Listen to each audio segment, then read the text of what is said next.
Shalom saudara yang dikasihi Tuhan Yesus Kristus. Selamat pagi, salam sejahtera buat saudara semua dimanapun saudara berada. Damai dan sukacita oleh Roh Kudus melimpah senantiasa dalam hati dan kehidupan saudara semua. Sebelum kita mendengarkan renungan firman Tuhan, mari siapkan hati kita dan kita sama-sama berdoa. Bapa kami yang di sorga, Bapa di dalam nama Tuhan Yesus Kristus, kami mengucap syukur oleh karena perlindungan dan berkat-Mu di sepanjang malam hingga pagi hari ini.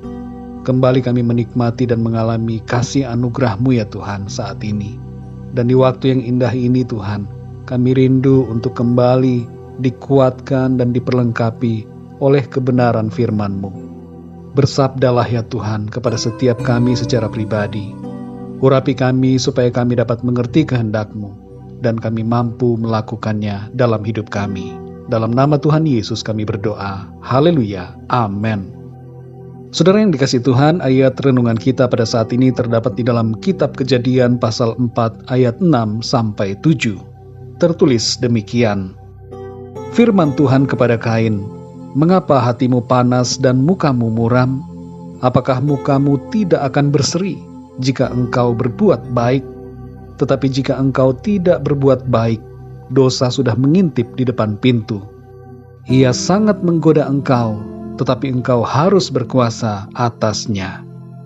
Saudara yang dikasihi Tuhan, 25% penduduk bumi mati dalam kisah Kejadian pasal 4 ini. Pada waktu itu baru ada Adam dan Hawa dan anak-anak mereka, yaitu Kain bersama Habel. Tapi sayangnya Kain membunuh Habel. Seorang kakak yang seharusnya menjaga adiknya malah memperdayai dan menyebabkan kematiannya. Penyebabnya adalah karena Kain membiarkan iri hati menguasai dirinya. Hatinya menjadi panas karena persembahannya tidak diindahkan oleh Tuhan. Seharusnya ia memperbaiki diri dan mencari tahu apa yang dikehendaki Tuhan, bukan malah membunuh adiknya. Tapi itu tidak dilakukan oleh Kain. Ia membiarkan hatinya panas dan dikuasai oleh keinginan dosa. Kain meniadakan orang yang meraih apa yang ia tidak bisa dapatkan.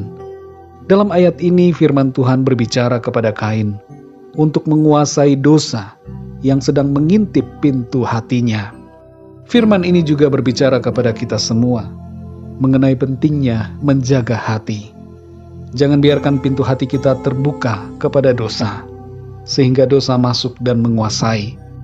Keinginan dosa pertama kali muncul di dalam hati, baru kemudian berbuahkan dalam perbuatan. Itulah sebabnya saudara, disebutkan dalam Amsal 4 ayat 23, "Jagalah hatimu dengan segala kewaspadaan, karena dari situlah terpancar kehidupan." Saudara yang dikasihi Tuhan, Tuhan sudah berfirman kepada Kain agar dia berkuasa atas dosa. Di sini dikatakan bahwa dosa itu sangat menggoda. Bagaimanapun bentuk godaan dosa yang muncul dalam hati kita, harus kita lawan dengan mentaati firman Tuhan. Kain gagal dalam mengatasi hal ini, dan ia pun membunuh adiknya sendiri. Ada begitu banyak godaan dosa yang hendak menjatuhkan kita, membuat kita melakukan perbuatan-perbuatan yang tidak berkenan kepada Tuhan. Tapi Roh Kudus akan menolong kita untuk mengenali setiap godaan dosa yang datang, dan kita hendaknya taat dan tunduk kepada pimpinan Roh Kudus di dalam hati kita. Saudara yang dikasihi Tuhan, ada beberapa sifat yang berhubungan dengan panas hati yang disebutkan dalam ayat ini, yaitu pertama, iri hati, kedua, amarah, dan yang ketiga, kebencian. Sifat-sifat panas hati seperti ini hendaknya kita singkirkan dari dalam hidup kita.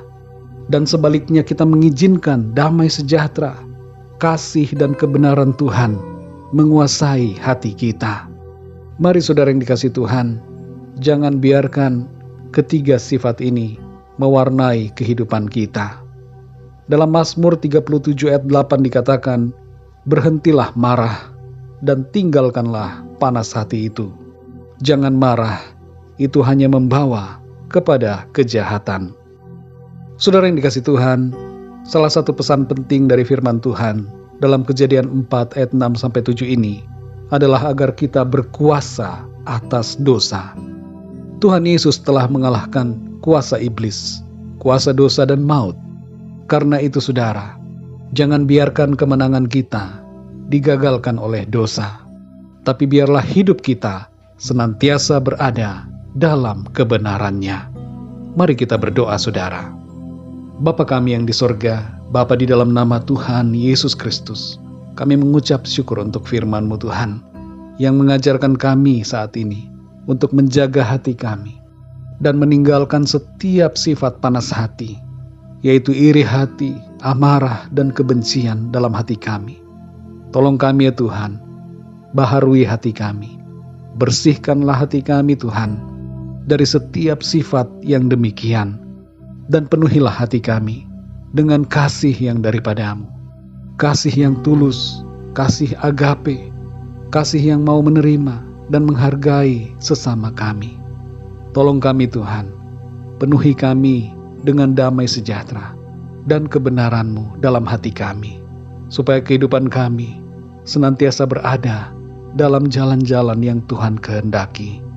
Terima kasih ya Tuhan, pimpinlah kami di sepanjang hari ini, dalam segala kegiatan kami, aktivitas kami, apapun yang kami kerjakan hari ini, biarlah semuanya itu senantiasa memuliakan nama Tuhan. Terima kasih ya Bapa. Kami berdoa untuk yang sakit, jamahlah dan sembuhkan Tuhan dengan kuasa-Mu. Kuatkanlah yang lemah, berikan semangat baru dan iman serta pengharapan kepada mereka yang sedang berputus asa. Baharui mereka dalam firman-Mu Tuhan, dan berikan jalan keluar kepada setiap mereka yang sedang menghadapi masalah dalam kehidupannya. Kami percaya pertolongan Tuhan dinyatakan dalam kehidupan kami. Kami terima pertolongan Tuhan, kami terima mujizat dan kemenangan daripada-Mu Tuhan. Terima kasih Tuhan, dalam nama Tuhan Yesus Kristus, Tuhan dan Juru Selamat kami berdoa dan mengucap syukur. Haleluya, amin. Puji Tuhan saudara yang dikasihi Tuhan, saya percaya firman Tuhan menjadi berkat dan kekuatan buat saudara semua, dan Roh Kudus akan menolong saudara untuk lebih lagi memahami kebenaran firman Tuhan. Tuhan Yesus memberkati saudara semua. Sampai jumpa dalam renungan yang berikutnya. Haleluya.